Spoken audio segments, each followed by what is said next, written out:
Hello friends, मैं परवीर आप सबका स्वागत करता हूं। ज्योग्राफी सीरीज के नेक्स्ट वीडियो के साथ हम लोग लेके आ गए हैं। ये वीडियो नंबर 4 है। Just second. हाँ, ये वीडियो नंबर 4 है, जिसमें हम लोग चर्चा करेंगे आधुनिक भूगोल के संस्थापक। आधुनिक भूगोल के संस्थापक कौन हैं, कौन कौन हैं, और आधुनिक भूगोल का संस्थापक क्यों माना गया है, क्यों कहा गया है, और उनके प्रमुख पुस्तक, उनके योगदान, उनके कथन, ये सब कुछ के बारे में हम लोग जानने वाले हैं। तो आइए इस वीडियो को स्टार्ट करते हैं। अगर आप लोग अभी तक चैनल को लाइक नहीं किए हैं तो लाइक कर लें, कमेंट करें वीडियो कैसा लगा, किस तरह का है, और इसमें क्या और बेटर करना चाहिए ये भी सलाह दें, सजेशन दें। अपने दोस्तों को शेयर करें ताकि वीडियो उनको भी मिल सके और वो भी अपना कमेंट कर सके और वो भी अपना पढ़ाई अच्छे से कर सके। वीडियो को सब्सक्राइब जरूर कर लें, सब्सक्राइब करके बेल आइकन दबा लें ताकि जब भी वीडियो इस चैनल पे अपलोड हो तो आपको नोटिफिकेशन मिल जाए। तो चलिए हम लोग स्टार्ट करते हैं।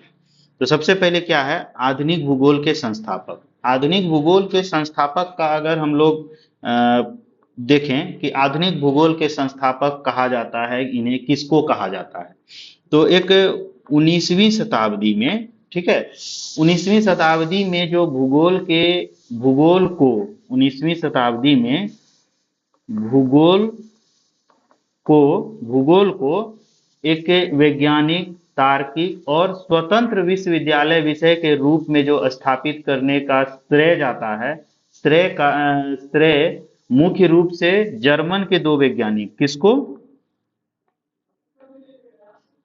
जर्मन के दो वैज्ञानिक को जाता है, और उन्हें ही आधुनिक भूगोल का संस्थापक कहा जाता है। और ये जर्मन के दो वैज्ञानिक कौन हैं?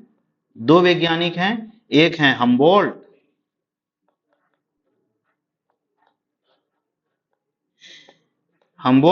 और दूसरा है रीटर, कार्ल रीटर बोला जाता है, दूसरा है रीटर। जस्ट सेकंड, ठीक है। तो एक है हम्बोल्ट और दूसरा है कार्ल रिटर। तो ये आधुनिक भूगोल जो कहा जाता 19वीं शताब्दी में जो भूगोल को वैज्ञानिक और तार्किक स्वतंत्र विश्वविद्यालय विषय के रूप में जो स्थापित किया, वो जर्मन के दो वैज्ञानिक मुख्य रूप से किए। कौन कौन किए थे? हम्बोल्ट और कार्ल रिटर। ये दोनों लगभग समकालीन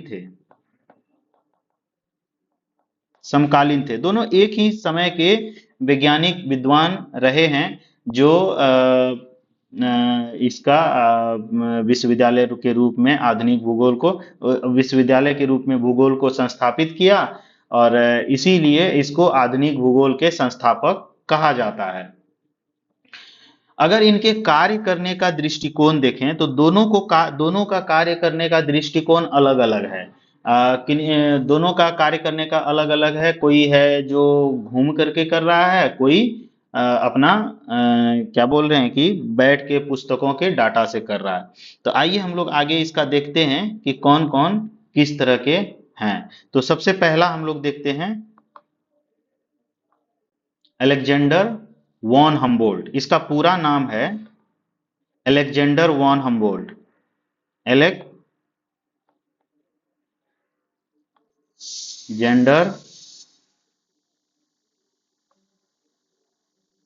जस्ट VON, वॉन हम्बोल्ट।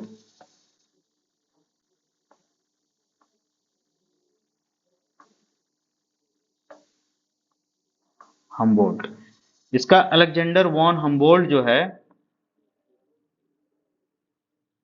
अगर इसके बारे में देखें तो ये क्या है कि ये हम्बोल्ट एक महान अन्वेषक थे, ये खोजकर्ता थे, है ना, खोज करता थे, महान खोजकर्ता थे, और खोजी यात्री और व्यवहारिक वैज्ञानिक थे। खोजकर्ता और खोजी यात्री भी बोल सकते हैं, खोजी यात्री, क्योंकि ये जब अपने जीवन काल में लगभग 40,000 मील 40,000 मील की यात्रा, दुर्गम दुर्गम यात्रा किए हैं और ये इसी आधार पर खोज किया है। इनका जो भी खोज है वो यात्रा करने के बाद इनके खोज में इन्वेंशन हुआ है। और ये जो है क्रमबद्ध भूगोल का क्रमबद्ध भूगोल, सिस्टमैटिक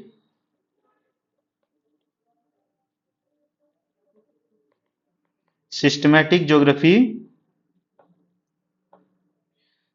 के प्रबल समर्थक हैं। सिस्टमैटिक क्रमबद्ध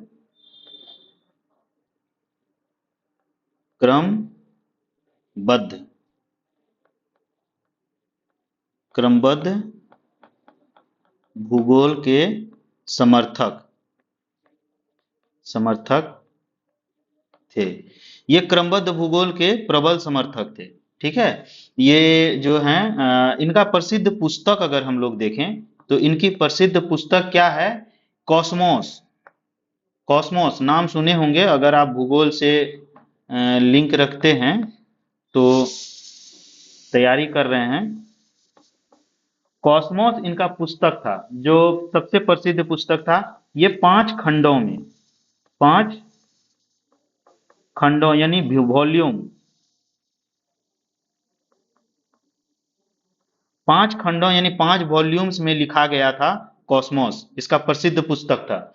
ठीक है, और इनका योगदान अगर हम लोग बात करें, उन्होंने दक्षिण अमेरिका के पेरू तट पर, दक्षिण अमेरिका के, साउथ अमेरिका अमेरिका के पेरू तट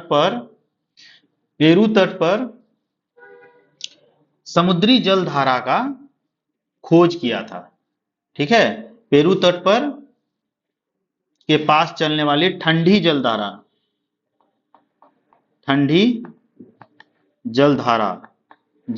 का खोज किया था।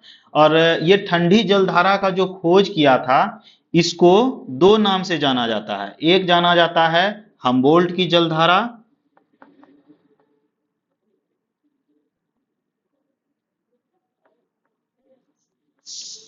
हम्बोल्ट की जलधारा एक, और दूसरा कहा जाता है पेरू की धारा। दूसरा क्या कहा जाता है? पेरू की धारा। तो इनके जो हैं मतलब कि इनका पुस्तक क्या है? कॉस्मोस है। ये अपने लाइफ में 40,000 मील तक का यात्रा किया है। यात्रा करने के बाद ही ये खोजी यात्री के रूप में जाने जाते हैं, ये अलेक्जेंडर हम्बोल्ट। और क्या है? ये सिस्टमैटिक ज्योग्राफी यानी क्रमबद्ध भूगोल के प्रबल समर्थक हैं। इन्होंने साउथ अमेरिका के बगल में, दक्षिण अमेरिका के बगल में पेरू तट पर ठंडी जलधारा का खोज किया है। जो ठंडी जलधारा है उनको 2 नाम से जाना जाता है पेरू तट पर। एक तो हम्बोल्ट की जलधारा कहा जाता है, या तो पेरू की धारा कहा जाता है। और इन्होंने एक मानचित्र पर समान तापमान को मिलाने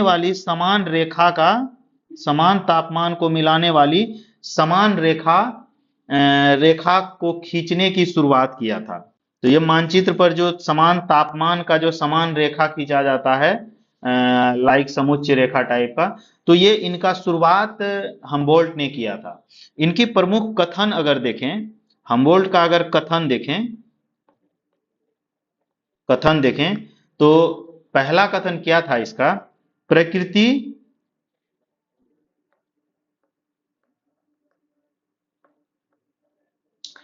प्रकृति एक सजीव संपूर्णता है।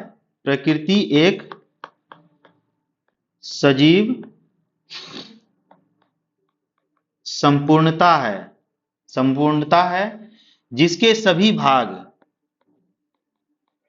जिसके सभी भाग, जिसके सभी भाग क्या है, आपस में एक दूसरे से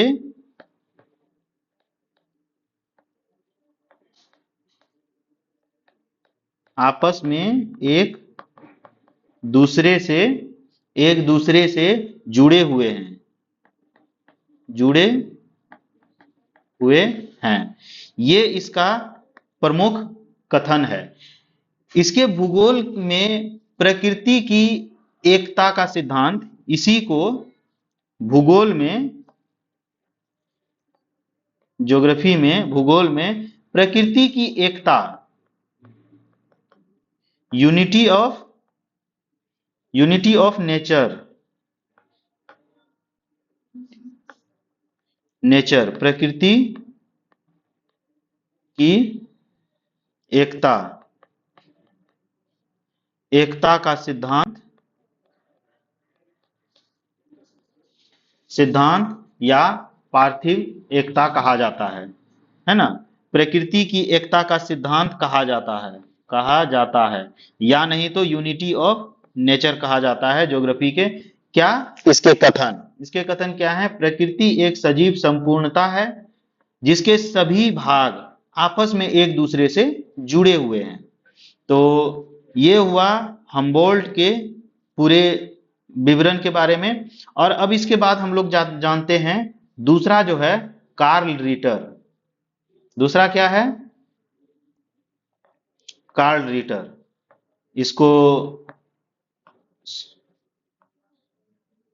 CARL, कार्ल, RITTER,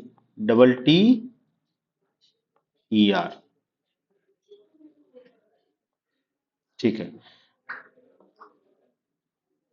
अगर हिंदी में देखेंगे तो इसको लिखा जाता है कार्ल रिटर। तो अब इनके बारे में जानते हैं। कार्ल रिटर जो है हम्बोल्ट के ही समकालीन थे। ये दोनों क्या थे, दोनों समकालीन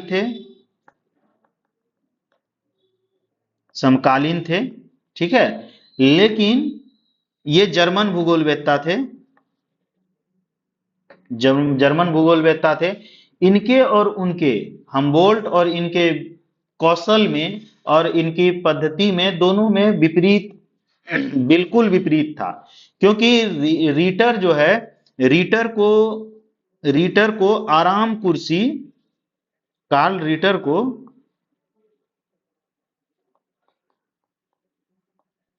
आराम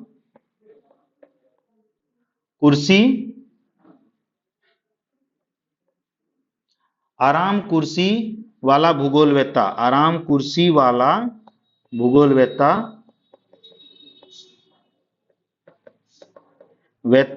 कहा जाता था, ठीक है। आराम चेयर ज्योग्राफर।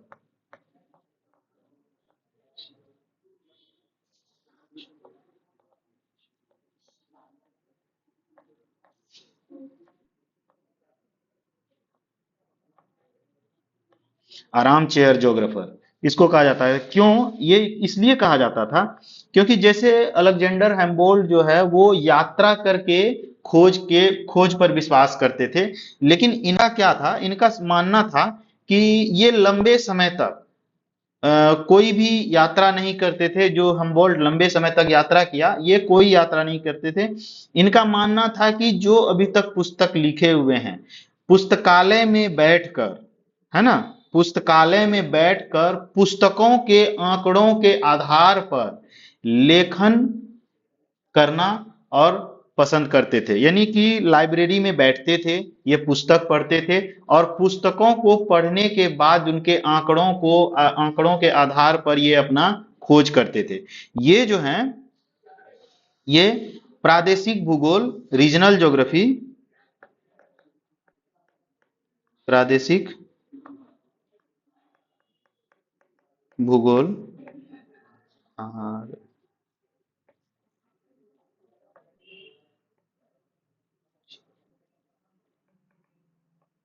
रीजनल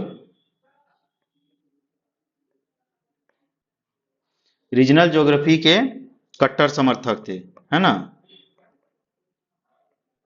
समर्थक थे। तो ये प्रादेशिक भूगोल रीजनल ज्योग्राफी के समर्थक थे। अगर इनका पुस्तक देखें, अगर इनके पुस्तक के बारे में जानें, तो पुस्तक इसका था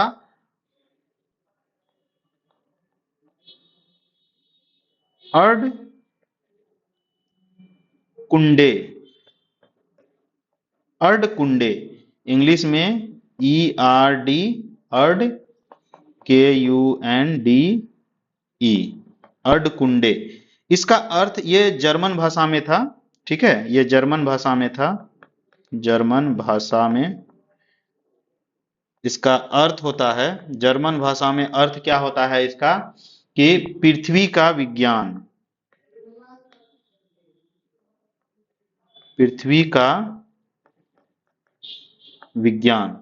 इसका जर्मन भाषा में अर्थ क्या था, पृथ्वी का विज्ञान। तो इनकी पुस्तक जो लिखी है अर्ड कुंडे, इसका जर्मन भाषा में अर्थ था पृथ्वी का विज्ञान। अब इसका दृष्टिकोण क्या था, रिटर का दृष्टिकोण पूरी तरह से ईश्वरवादी और उद्देश्यवादी था। उनका दृढ़ विश्वास था कि पृथ्वी की रचना ईश्वर ने एक विशेष और सुनियोजित योजना के तहत किया है, ताकि मानव और विकास के लिए यह एक उपयुक्त घर बन सके। इनका मानना यही था कि दोनों जो है पृथ्वी का जो आविष्कार, मतलब पृथ्वी जो बनाया है ईश्वर ने, उसको कोई सुनियोजित योजना, मतलब कोई योजना के तहत ही बनाया है, कुछ सोच समझ के बनाया है, ताकि मानव जो है अपना विकास कर सके और उसका उपयुक्त घर बन सके। इसके स्टेटमेंट, इसका कथन अगर हम लोग देखें तो इनके दो प्रमुख कथन हैं। कथन जो है इनके दो हैं। पहला क्या है, पहला है पृथ्वी और उस पर रहने वाले मानव के बीच एक अटूट संबंध है और एक दूसरे से अलग करके नहीं समझा जा सकता। यानी पृथ्वी और मानव के बीच जो है एक अटूट संबंध है और दोनों को एक दूसरे को अलग करके समझा नहीं जा सकता है। और इसका दूसरा कथन क्या था, इसका दूसरा कथन है ईश्वर ने इस संसार और इसके विभिन्न महाद्वीपों को एक खास आकृति दी है। ईश्वर ने इस संसार और इस महाद्वीप को, विभिन्न महाद्वीपों को एक खास आकृति दी है, ताकि मानव सभ्यता इतिहास की दिशा में, इतिहास के सही दिशा दे सके, मानव सभ्यता इतिहास को सही दिशा दे सके। तो यही इनका दो प्रमुख कथन है जो आप लोगों को बताया गया। तो अब अगर दोनों का हम लोग कंक्लूजन निकालें, निष्कर्ष निकालें,